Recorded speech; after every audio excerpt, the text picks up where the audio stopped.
So Kyle, your slings, your 2-point slings have really become basically a staple in the industry.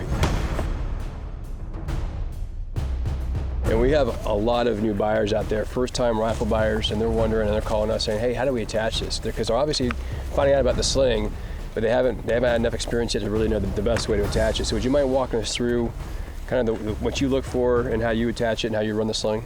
Okay, so the first thing that I do, Dave, is I take the end that's sewed fast to the quick adjust buckle, that goes to the rear of the weapon.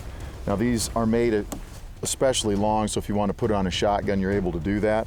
And one of the other things I try to do, if you're a right-handed shooter, I actually take the sling and I start on the right-hand side of the weapon, if I have on my buttstock, if I have a place to do this, I'll go from the right side, down, under, around, and then I'll go back through the tri-glides. And once I go through the tri-glides, I don't tighten that all the way down, because I may have to make some adjustment. And the reason I do this is because this hangs naturally and keeps the weapon tight against your body as a right-handed shooter. If I switch to support side, it gives me some room for this to slide so I don't choke myself out when I'm doing that transition with the sling still attached. And the other thing that we need up front is you need a push button quick detach or a way to connect your sling. Here I've got a push button quick detach with a low profile sling mount that is also a Viking Tactics product, but that way you can move that wherever you want it. I try to move that front portion of the sling out a good ways so that when I sling the weapon across my back, I still have the ability to tighten it pretty tight against my body. So then I'm going to take those two buckles, put them a little bit closer together on the front, slide my sling through, and I'm going to go back through the tri-glide. In relation to the front hand grip, do you try to have this position so it's slightly behind the front hand grip, or is it just personal preference? It's probably better to have it either right at or slightly behind so that when you grab there, you're not getting in the way of all this. Some guys will put the thumb up a little bit high, or they'll go to activate a light or whatever, so you might want to move it slightly back. Then I'll take the sling, I'll put it on, and I want to make sure with the sling in position, I can grab the free running end and cinch that down. Okay, that's about right for me. Maybe a little bit tighter on the top there because it's a little bit easy to get to. So, and what you want to also be able to do is if you want to over tighten the sling, if you continue to pull, this tail retainer is going to come loose, and you can cinch the sling to hold the weapon tight against your body, and that's about right for me right there. So I'll take the front, I'll do the same thing, run the sling through, back through the buckle, and I can go through both of those when I have time.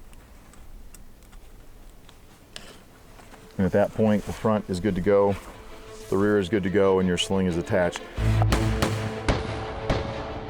Ideally, you want to have this sling only the length that you need to make it work. So for me, if I go to this point right here, the longest I want is when I go to my support side. When I go to my support side now, I have plenty of sling so I'm not choking myself out. You can see what happens here. This slides down.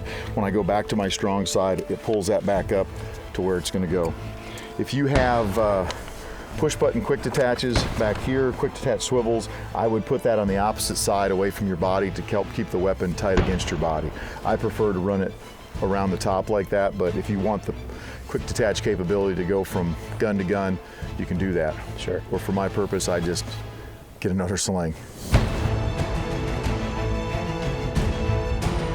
So Kyle, talk to us about the advantages of a 2-point sling over a single-point sling. Okay, the 2-point allows you to cinch the sling tight against your body, cinch the weapon tight against your body. So if you're going to be climbing or putting handcuffs on somebody, this is a little bit better advantage here to keep the weapon tight to your body. I can cinch that even tighter if I want. With a single point, what's going to happen is the gun's going to flop around. You've actually got to keep your hands on the weapon. This also works nice if I decide to sling across my back to climb, then I can just grab the free running end again, cinch the sling down, and now the weapon is tight against my back. Those are probably the biggest advantages. Some folks will say that transitioning from strong to support side with the 2-point sling is very slow. And as you can see, it's not slow to get from one side to the other as long as you know what you're doing. So it just gives you the ability to retain your weapon a little bit better. If you're going to be running, if you got to carry somebody or whatever it might be, it's a little bit easier to use this sling than a single point. Sure.